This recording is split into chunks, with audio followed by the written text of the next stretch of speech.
Hello everyone, আসসালামু আলাইকুম। Welcome back to my channel.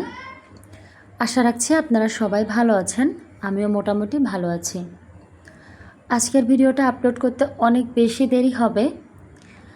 ইদানিং আমি খুব বেশি অলস হয়ে গেছি। জানি না কেন আমার কাজ করতে খুব একটা ভালো লাগে না। আসলে আমার মনে হয় যে প্রত্যেকটা আপুরই না এরকমটা হয়, যে দেখা যায় আর আমার মতো যারা ছোট বেবি আছে, তারা হচ্ছে বাচ্চাদেরকে একা একা লালন পালন করে। তো তাদের ক্ষেত্রে এই জিনিসটা আমার মনে হয় যে বেশি হয়। ইদানিং বাংলাদেশে দেখতে পাচ্ছি যে নিজের মা তার বাচ্চাকে, তো আর বললাম না। তো এই জিনিসগুলো আমি মোটেও অ্যাপ্রিসিয়েট বা প্যাম্পার করছি না।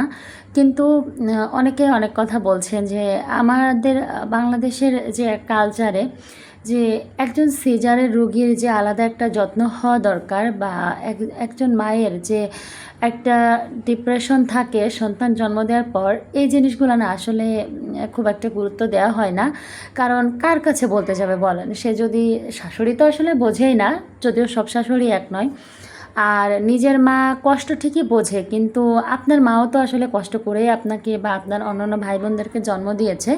সো তার কাছেও না ব্যাপারটা সময়ের সাথে সাথে খুবই ইজি ব্যাপার হয়ে গেছে। তার কাছেও আসলে মনে হয় যে আমরাও তো বাচ্চা লালন পালন করেছি, এতটুকু হয়ে থাকে। তো বাংলাদেশে আসলে দেখেন আগের মতো কিন্তু জলবায়ু বলেন, মানে আগের মতো কোনো কিছুই কিন্তু নেই। এখন কিন্তু সব কিছুই অনেক বেশি কঠিন হয়ে যাচ্ছে। তো সেই দিক দিয়ে এই জিনিসগুলো আসলে কেউ চিন্তা করে না। সবাই মনে করে যে আগের মতো মনে হয় সব কিছুই সহজ সরল আছে। দেখেন আগের বাতাসটা যে কত পরিমাণ নিরাপদ ছিল, এখন কিন্তু বাতাসটাও নিরাপদ নয়। কেন বলেন তো? এই যে দেখেন, মোবাইলের রেডিয়েশনে যদি আমাদের ক্ষতি হয়, এই যে ওয়াইফাই, আমরা যদি আমাদের ঘরে ওয়াইফাই লাইনটা লাগাই, এই ওয়াইফাই লাইনটা কিন্তু মানে অনেক দূর পর্যন্ত প্রায় কিন্তু কানেক্ট করতে পারছেন। তাহলে কি এটা কিন্তু বাতাসের মাধ্যমে ভাসছে। তাহলে প্রত্যেকটা বাড়ি বাড়ি যদি ওয়াইফাই থাকে, তার মানে কি প্রত্যেকটা কোনায় কোনায় বাতাসগুলা কিন্তু দূষিত। আপনি কিন্তু আর সেই মানে আগের মতো একটা ফ্রেশ এয়ারও পাচ্ছেন না, আর বাদবাকি তো থাকলোই। তো সব কিছু মিলিয়ে আসলে দেখা যায় কি যে একটা মায়ের যে কষ্ট বা যে একটা ডিপ্রেশন, এই জিনিসটা আসলে বোঝার মতো দিন শেষে না কেউই থাকে না। হাজব্যান্ডের কাছে বলতে যাবেন, সে তো তার মাকে দেখে বড় হয়েছে বা তার বোনেরটাও দেখেছে। সো সেও আসলে হয়তো বুঝবে, যেমন আমার হাজব্যান্ড বোঝে, বাট ওইভাবে তো সে বুঝবে না, তাই না? তো এই তো সব কিছু অনেক বেশি কঠিন হয়ে গেছে। আমার তো অনেক বেশি খারাপ লাগে থেকে থেকে। মনে হয় যে আমার কাছে যদি কেউ থাকতো, আমি কারোর সাথে যদি আমার সমস্যাগুলো শেয়ার করতে পারতাম, আমি একটু গল্প করতে পারতাম মন খুলে। এই যে দেখেন আমার সব ফ্রেন্ড, আমার আমার বয়সে আমার যারা আছে বান্ধবী, বেশিরভাগ তো এখনও পর্যন্ত বিয়েই হয়নি। যাদের বিয়ে হয়েছে দেখা যাচ্ছে কেবলমাত্র বাচ্চা হচ্ছে বা হবে এরকম, বা কারোর একটা বাচ্চা আছে এরকম। কিন্তু বেশিরভাগই এখনও পর্যন্ত বিয়ে হয়নি। তারা এখনও ভার্সিটি যাচ্ছে, ফ্রেন্ডের সাথে আড্ডা দিচ্ছে, রেস্টুরেন্ট যাচ্ছে, স্বাধীন একটা জীবনযাপন করছে। বাবা মার এখনও পর্যন্ত তারা মানে তাদের যে ভাত খুলে দেওয়ার যে একটা ব্যাপার এখনও পর্যন্ত তাদের জীবনে রয়েছে, বাট আমাদের জীবনে কিন্তু এই জিনিসটা নেই। আমাদের সকালে ঘুমোতে যেতে যেতে ভাবতে হয় সকালে কী কী কাজ করবো, আর সকালে উঠে ভাবতে হয় কখন কোন কাজটা শেষ করব। বাচ্চা লালন পালন সব কিছু মিলিয়ে না, সপ্তাহে হাজব্যান্ড সারা সপ্তাহ কাজ করে, সেও কিন্তু একদিনের ছুটি পায়। তো দেখা যায় সে বাহিরে নিয়ে যায়, বাট তারও তো আসলে কষ্ট হয়।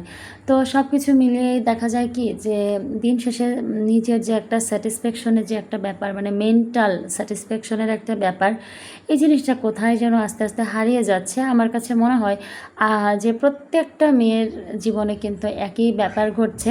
আমরা কিন্তু সুখী, আমরা যে অসুখী তা না। আমাদের যাদের হাজব্যান্ড ভালো, আলহামদুলিল্লাহ আমরা সবাই সুখী। কিন্তু নিজের কাছে যে আমার যে একটা আমির যে একটা মানসিক মানে চাওয়া, তো এই চাওয়াটা কোথায় জানি আসলে পূরণ হচ্ছে না।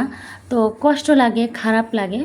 তো ইদানিং আমি আসলে বেশিরভাগই অলসতায় দিন যাচ্ছে, শরীরটা একটু অসুস্থ থাকে, যার জন্য রেগুলার কোনো ভিডিও আপলোড করতে পারি না। দেখেন গতদিন কিন্তু আমি একটা ভিডিও আপলোড করেছিলাম, আলহামদুলিল্লাহ ওই ভিডিওটাতে আমার কোনো রকম কোনো বাজে কোনো কমেন্ট আসেনি। দেখেন আজকে কিন্তু আমি কোনো কথাই বললাম না।